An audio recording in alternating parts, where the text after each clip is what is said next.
Welcome to the global news on September 29th, 2021. Today we will start in Bern in Switzerland. When it comes to marriage for everyone, Switzerland brings up quite the rear in Europe. Parliament and government had already decided to change the law, which has now apparently been confirmed by referendum.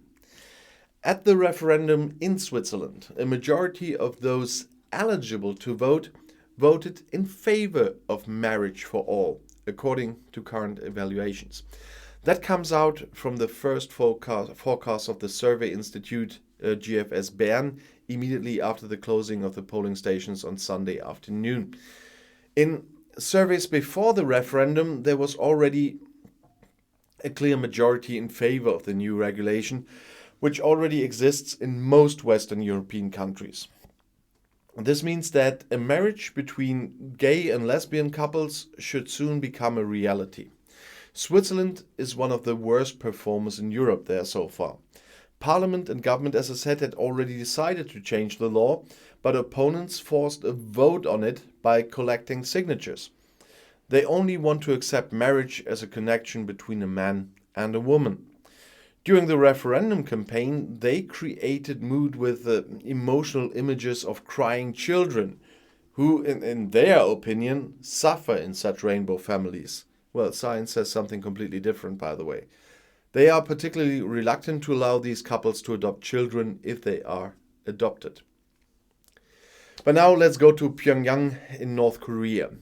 The self-proclaimed nuclear power North Korea has fired a short-range missile into the open sea, according to the South Korean military. The missile was shot from Shagang province in the border with China and flew in the direction of the Sea of Japan. The Koreans call this East Sea. The General Staff in South Korea announced that on Tuesday. It was therefore initially unclear how far it flew and what type of missile it was. South Korea's National Security Council has expressed its regret over the renewed missile test by the neighboring country. The Japanese government, which also confirmed the missile launch, assumed it was a ballistic missile, according to reports from the Kyodo news agency. UN resolutions prohibit North Korea from testing missiles that, depending on their design, could also carry a nuclear warhead. The country is subject to severe international sanctions because of its nuclear weapons program. North Korea had already tested 2 short-range ballistic missiles a good 2 weeks ago. According to their own statements, the readiness of a mobile launch pad was tested on a train. Meanwhile, North Korea's UN ambassador Kim Song stressed in New York on Monday that his country had the undeniable right to develop and test weapon systems of all kinds. Kim accused the United States of hostile policies against his country in the general debate at the UN General Assembly, something Washington denies. Kim called on the US to end its joint military maneuvers with South Korea once and for all. Negotiations between the USA and North Korea over its nuclear program have not made any progress for more than 2.5 years. And now let's go to Düsseldorf in Germany. The North Rhine-Westphalian Transport Minister and head of the North Rhine-Westphalian SME Association, Hendrik Wüst, is to become the new Prime Minister of North Rhine-Westphalia.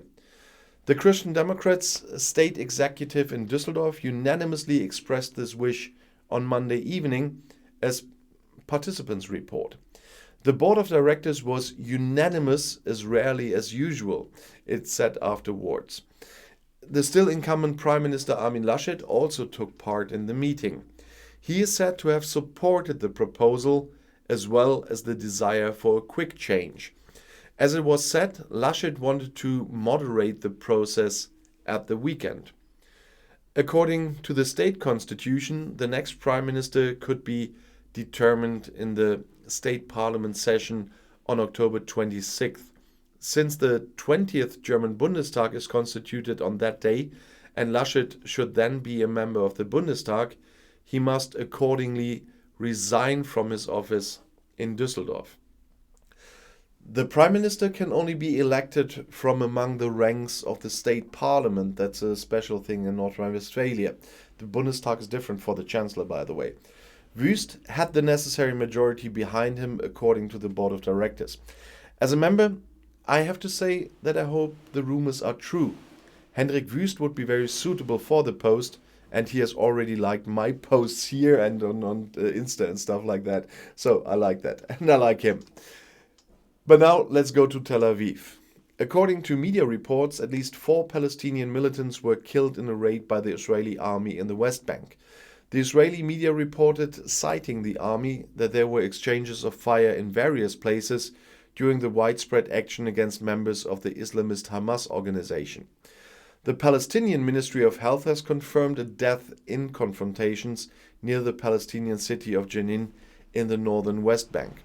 According to the Times of Israel, military spokesman Ren Kochev said that it was prepared for the possibility that Hamas, which ruled the Gaza Strip, could respond to the incidents with rocket fire again.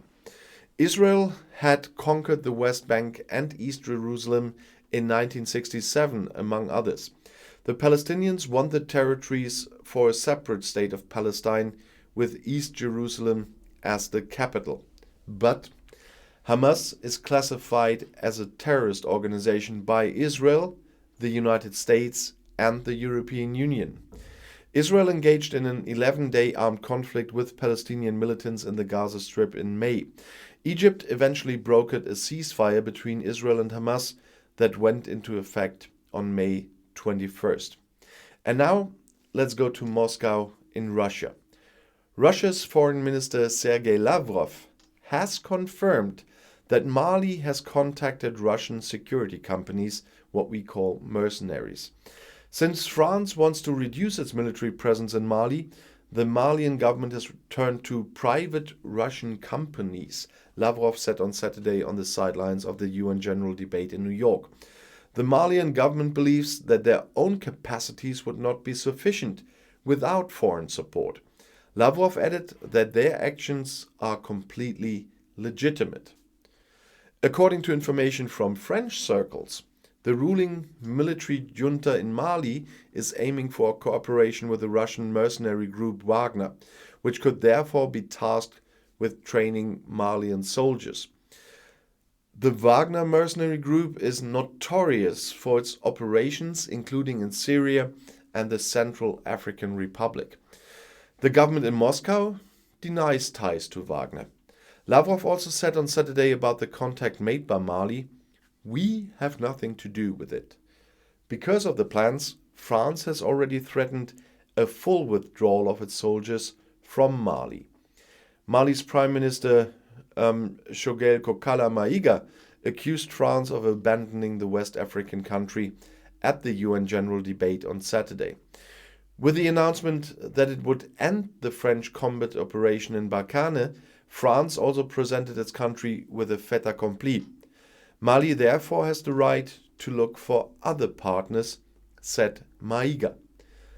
The former colonial power France has so far been present in Mali with a particularly large number of soldiers. The German Bundeswehr is also involved in 2 international missions in Mali, the EU training mission EUTM and the UN mission MINUSMA. And I'll see you in my next video. Bis gleich.